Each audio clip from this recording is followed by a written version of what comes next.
సిగ్గుందా మీకు అసలు? తెలంగాణ మంచిగా అవుతుంటే చూసి వశపడతలేరు. గత 10 ఏళ్లు మీ ధర అధికారంలో ఉండి ఏం బీకిండు?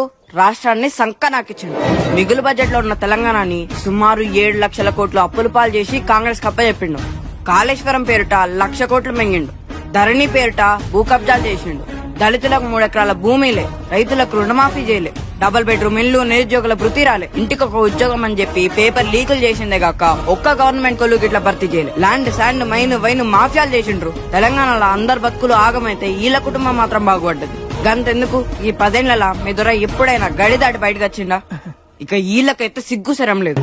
గత 10 ఏళ్ల సంది తెలంగాణకి ఏమిచ్చిండ్రు? గాడిద గుడ్డు. రూపాయి పన్ను కడితే 43 పైసలు ముష్టేసిందే గాక బడ్జెట్ కేటాయింపులకు ఇట్లా తెలంగాణకి ద్రోహం చేసిండ్రు. విభజన హామీలు నెరవేర్చలే. పాలమూరు రంగారెడ్డి ప్రాజెక్టులకు జాతీయ హోదా కల్పించలే. బయ్యారం ముక్కు ఫ్యాక్టరీ రాలే. కాజీపేటలో రైల్వే కోచ్ ఫ్యాక్టరీ ఇవ్వలే. వరంగల్, కరీంనగర్ లను స్మార్ట్ సిటీగా చేయలే. కృష్ణా జలాల్లో సరైన వాటా అయితే హైదరాబాద్ కు ఇండస్ట్రియల్ కార్డర్ లేదు. ఒక్క మెడికల్ కాలేజ్ ఇయ్యలే. IIIT ఇయ్యలే. IIM ఇయ్యలే.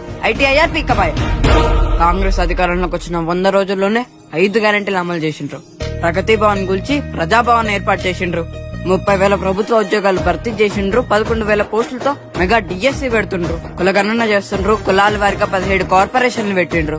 1,00,000కు పైగా ధరణి సమస్యలు పరిష్కరించిండ్రు. 1వ తారీఖుని జీతాలు, ఆర్టీసీ ఉద్యోగులకు 21% ఫిట్మెంట్, గద్దర్ జయంతి సంబరాలు, మహిళా సంఘాలకు వడ్డీ లేని రుణాలు, 58,000 కోట్లతో మూసి ప్రక్షాళన, పాత బస్తీకి మెట్రో, పంట బీమా పునరుద్ధరణ, 40,000 కోట్ల పెట్టుబడులు, regional ring road, Narayanpet Kodangal lift irrigation project, Gulf కార్మికులకు 5 లక్షల ప్రమాద బీమా, మెగా మాస్టర్ ప్లాన్ 2050.